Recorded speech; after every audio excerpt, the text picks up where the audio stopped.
এবার শেখ হাসিনা ও সাবেক স্বরাষ্ট্রমন্ত্রী আসাদুজ্জামান খান সহ ৫ জনের বিরুদ্ধে মামলা করলেন সুপ্রিম কোর্টের এক আইনজীবী। বুধবার ঢাকার মেট্রোপলিটন ম্যাজিস্ট্রেট ফারজানা শাকিলা সুমু চৌধুরীর আদালতে এই মামলা করেন আইনজীবী সোহেল রানা। ৯ বছর আগে রাজধানীর উত্তরা থেকে গুম করার অভিযোগে মামলাটি করেন ভুক্তভোগী আইনজীবী সোহেল।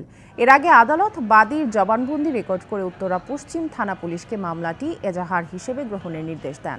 এই মামলার অন্য আসামিরা হলেন সাবেক আইনমন্ত্রী আনিসুল হক, সাবেক আইজিপি শহীদুল হক, সাবেক র্যাব ডিজি বেনজির আহমেদ এবং সংস্থাটির অজ্ঞাত ২৫ সদস্যকে আসামি করা হয়েছে। এর আগে মঙ্গলবার সাবেক প্রধানমন্ত্রী শেখ হাসিনা এবং সাবেক সড়ক পরিবহন ও সেতুমন্ত্রী ওবায়দুল কাদের সহ ৭ জনের বিরুদ্ধে মুদি দোকানদার আবু সাঈদকে হত্যার অভিযোগে ঢাকার মেট্রোপলিটন ম্যাজিস্ট্রেট রাজেশ চৌধুরীর আদালতে মামলার আবেদন করলে তা এজাহার হিসেবে নেওয়ার নির্দেশ দেওয়া হয়।